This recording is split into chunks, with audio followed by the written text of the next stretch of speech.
How's it going, guys? I'm Julian Bradley from PracticeRoomHero.com. Very excited today to be giving you the Christmas special jazz piano lesson, hence the Christmas tree. So I've been planning this lesson for quite a few weeks now. I asked you guys on the Facebook group a couple of weeks ago which Christmas carol you'd most like me to do a jazz piano variation of. The number one most requested Christmas carol was Have Yourself a Merry Little Christmas. So that's actually one of my own personal favourite Christmas carols, so I'm very happy to have been working on this. I've come up with a jazz piano variation, and I'm just about to sit down and I'm going to play you everything. I'm going to break down everything that I play so you can actually play what I play. You can also apply some of the techniques that I'm going to show you to other Christmas carols. Stick around to the end of the video as well. I'm going to be announcing my new ebook, which I've just released. It's 8 new jazz piano compositions of my own, ideal for anyone who's got some extra time this Christmas, anyone of an intermediate piano playing ability, and anyone who can read music. So we're going to jump straight in, enjoy the video, and I'll talk to you again at the end of the lesson. So Christmas carols work really well when you apply jazz techniques to them. All you really need to know is the melody, because you're going to change the chords anyway. Come up with your own chords, and usually the melodies are pretty simple to work out. This one I've just worked out by ear.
C major 7, D minor 7, E minor 7, D minor 7.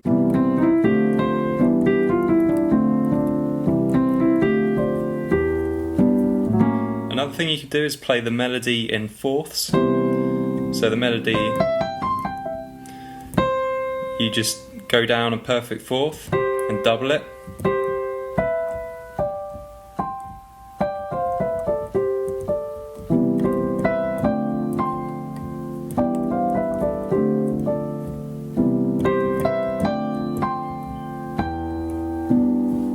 So here's a nice chord progression. It's a 2-5-1 with an E minor as the 2 chord. So it's basically a 2-5-1 in D. And I start by playing the root note of E, and I just play this G major triad. And then when I play the A, I just slip that G major triad each note down a half step, which then gives me the 13th, the flat 9, and the major 3rd of the A dominant 7 chord.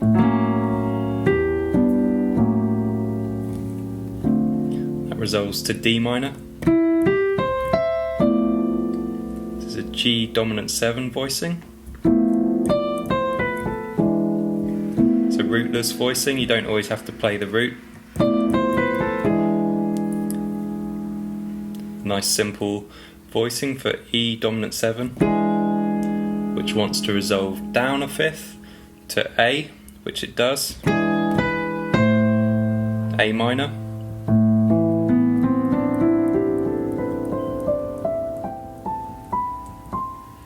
and here I get creative. I'm just playing up the A minor scale, but I'm just missing out one note, which is an F, because that's kind of a void note. It's quite sinister. You could play an F sharp, that would sound alright, but I'm just playing up the scale, avoiding the F.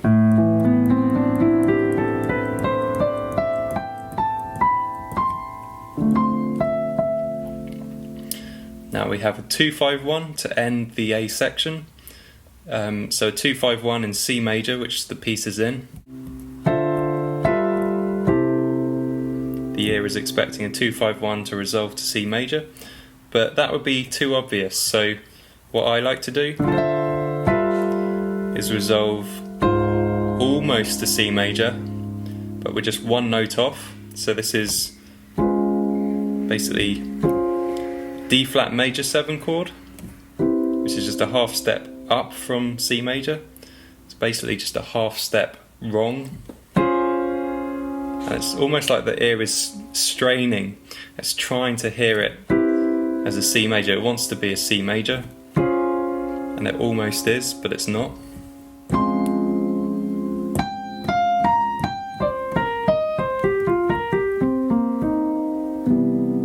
So this is just a pattern I came up with.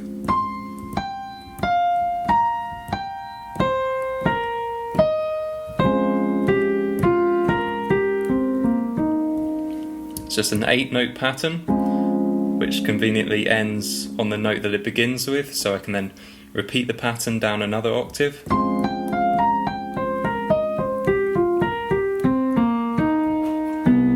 And then I give the ear what it's been dying for, which is a C major 7 chord. This is actually one of my top favourite endings that I covered in my last video, which was called How to End a Piece in Style.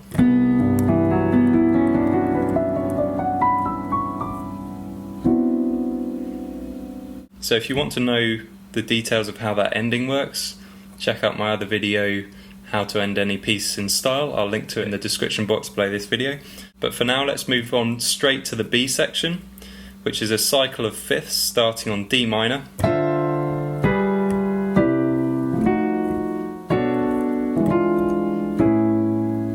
So a cycle of fifths is basically where every chord resolves down a fifth.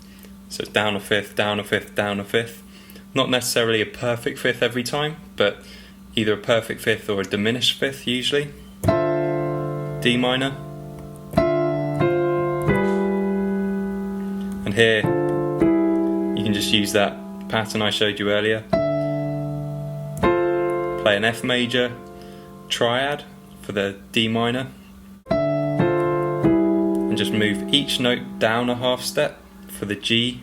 We'll give you the 13th of flat 9 and the major third of G dominant 7. C major, just a simple shell voicing, the root, the third and the 7th. Resolves down a fifth to F dominant 7.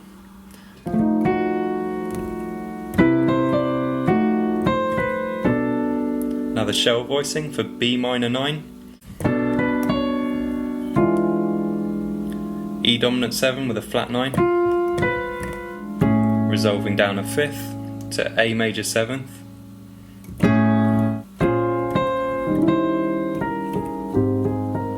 So the cycle of fifths continues. We've got B flat minor 7th. This is a standard voicing for me. In the right hand I'll just play a D flat major 7, which will take me up to the 9th. A nice E flat dominant 7 chord with a flat 9 and the 13th. Landing on A flat major 7.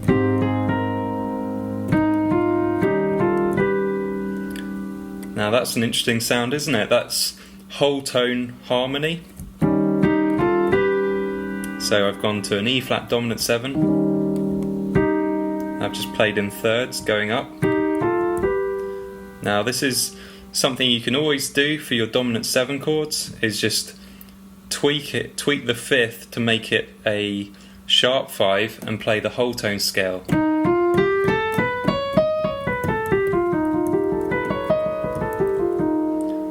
Very dreamy scale. Hear it a lot in impressionist music, like composers like Debussy. And yeah, you can do it anytime you see the dominant 7. So here's a C dominant 7. It's quite effective if you play in major thirds as well.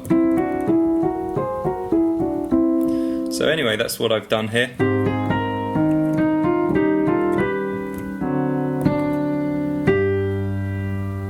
And I've got sus4 voicing. This is a great sus4 voicing, is just to play an F major triad over G. And I just move it up 2 half steps. So I've just resolved it like that. So here's that B section. I'll play it all the way through.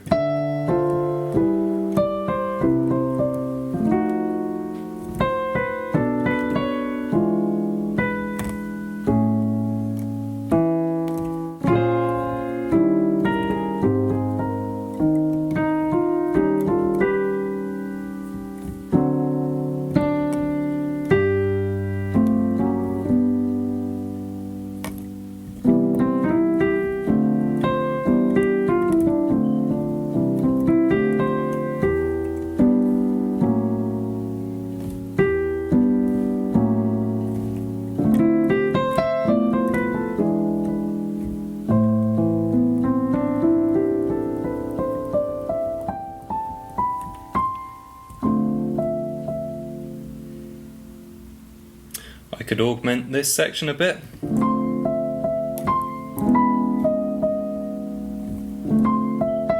So we've landed on a D minor 7, and I just really like this 6th interval that they have in the melody. So I might just make more of a thing of it.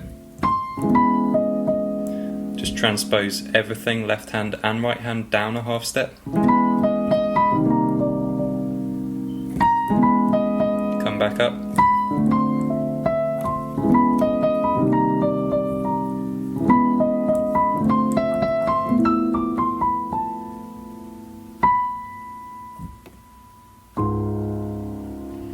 There's that D flat major 7.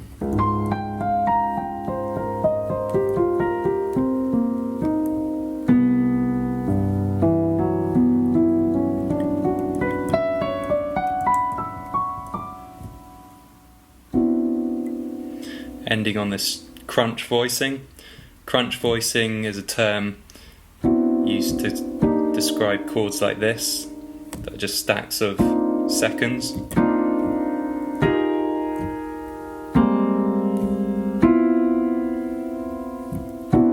Just use this one, which is kind of outlining C Lydian.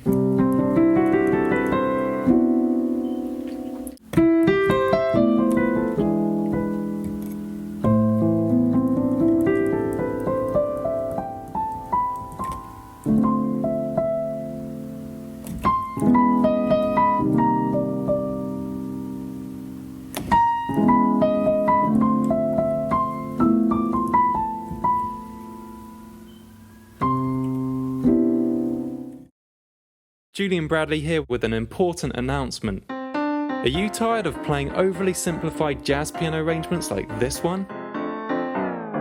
Do you want to play what the professional jazz musicians actually play? Well, now you can with my Jazz Hero Complete Collector's Edition, which presents 8 of my most special piano compositions, from emotional lounge piano ballads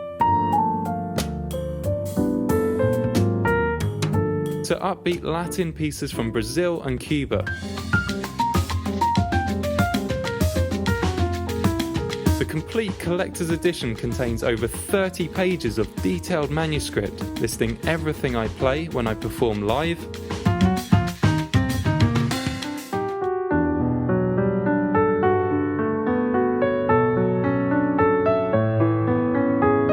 so don't miss out on my limited time introductory offer. Visit jazzherobooks.com or simply click on the link in the description box below this video. It's time to take your jazz piano playing to a whole new level with my Jazz Hero Complete Collector's Edition.